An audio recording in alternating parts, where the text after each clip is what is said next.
नमस्कार, स्वागत है आपका हमारे खास कार्यक्रम हरियाणा डायरी में। आपके साथ मैं हूं चित्रा सिंह। हरियाणा सरकार अंत्योदय की नीति पर काम करती है, जिसका अर्थ है समाज में सबसे पीछे खड़े व्यक्ति का विकास। अंत्योदय परिवार की सुरक्षा के लिए नीतियां लाई गई हैं। किसानों को फायदा पहुंचाने के लिए बिजली की ट्रांसमिशन लाइन के नीचे आने वाले किसानों के खेतों के लिए मुआवजे की राशि भी काफी बढ़ा दी गई है, ताकि किसानों को नुकसान ना हो। देखते हैं हरियाणा डायरी।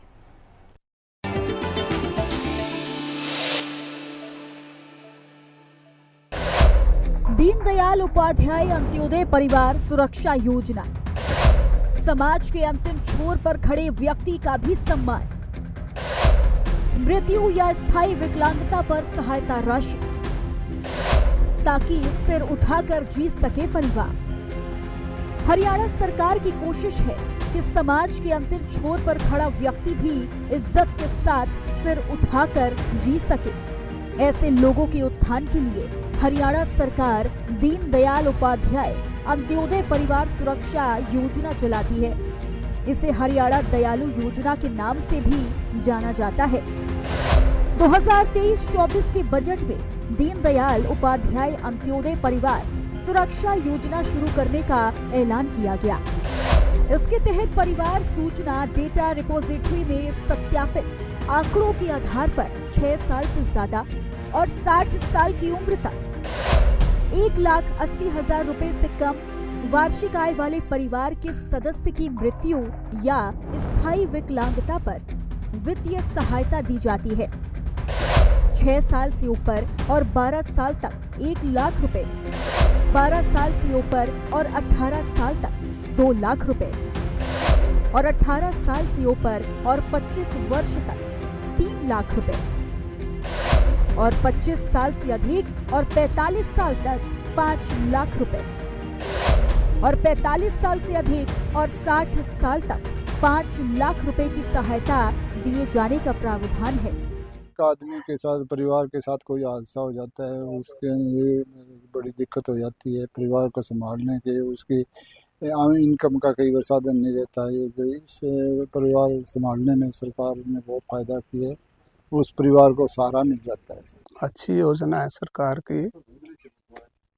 कोई भी कर्मचारी या वो कोई भी आम आदमी जो एक्सीडेंट वगैरह हो जाए, कोई दुर्घटना हो जाए, कोई खेतीबाड़ी करते हुए कोई दुर्घटना हो जाए, तो अगर वो विकलांग पूर्णतः हो जाता है या मृत्यु हो जाती है, तो सरकार जिनकी 1,80,000 सालाना आय से कम है उनको सहायता देती है।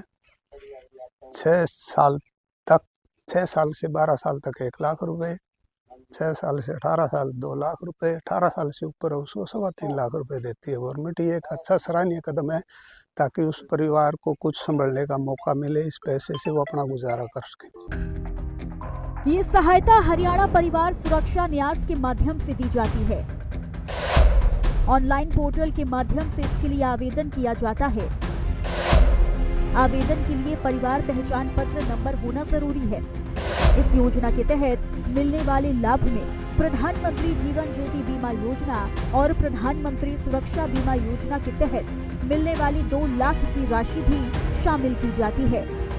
राशि परिवार के मुखिया को उसके आधार नंबर से जुड़े बैंक खाते में डाल दी जाती है। योजना का लाभ लेने के लिए परिवार पहचान पत्र, आय प्रमाण पत्र, निवास प्रमाण पत्र, आधार कार्ड, मृत्यु प्रमाण पत्र या स्थायी विकलांगता प्रमाण पत्र जरूरी होता है। किसानों को लाभ पहुंचाने वाली नीति, खेत के ऊपर से ट्रांसमिशन लाइन पर मुआवजा, मुआवजे में की गई भारी बढ़ोतरी, किसानों को नहीं होगा नुकसान। किसानों को कम से कम आर्थिक नुकसान हो, इसके लिए मुख्यमंत्री नायब सिंह सैनी ने नई नीति को मंजूरी दी है। ट्रांसमिशन लाइनों में उपयोग हुई जमीनों के लिए भू स्वामियों को अब बढ़ा हुआ मुआवजा दिया जाएगा।